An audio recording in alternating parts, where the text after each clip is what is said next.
प्यारे साथियों, श्रीमद् भगवद गीता अध्याय 18 श्लोक संख्या 17 भगवान श्री कृष्ण कहते हैं, यस्य नाहंकृतो भावो बुद्धिर्यस्य न लिप्यते हत्वापि स इमान् लोकान् हन्ति न निबध्यते।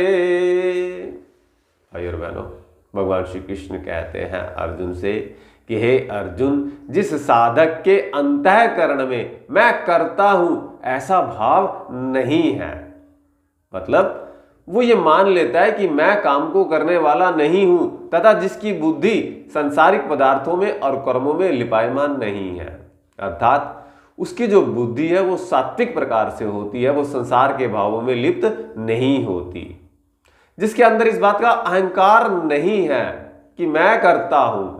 और जो व्यक्ति करता नहीं मानता स्वयं को, साथियों, फिर वो बंधता नहीं है। बंधन का कारण क्या है?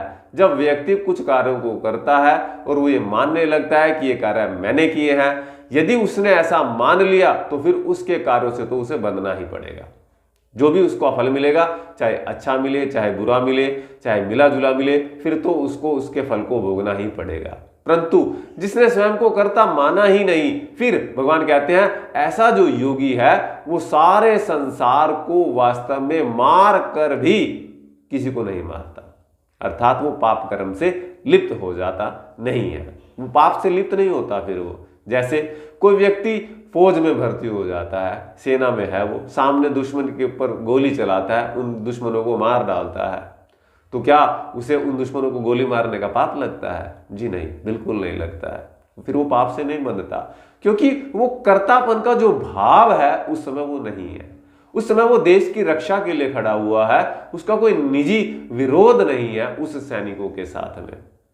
अतः साथियों, यद्यपि आपको शरीर से हिंसा होते हुए दिखाई पड़ेगी, पर वास्तव में वो हिंसा नहीं है, वास्तव में वो अपने देश के लिए लड़ता है। अतः साथियों, ये जो रहस्य हैं श्रीमद् भगवद गीता के, ये बड़े गूढ़ रहस्य हैं। हमें कोई व्यक्ति जो उच्च कोटि का है, जो साधक अवस्था को प्राप्त हो गया है, यद्यपि आपको उसके द्वारा शरीर से कर्म होते हुए दिखाई पड़ेंगे, पर वास्तव में वो उन कर्मों के फल से नहीं बंधता है, वो उन कर्मों से ऊंचा उठ जाता है।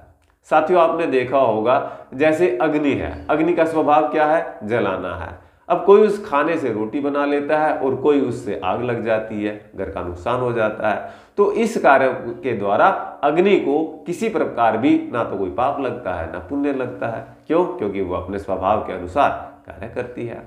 तो साथियों, इन रहस्यों को आप धीरे धीरे समझते जाएं, हर रोज समय दें अपने आप को। आपसे निवेदन, पेज को लाइक करें, वीडियो को शेयर करें। धन्यवाद।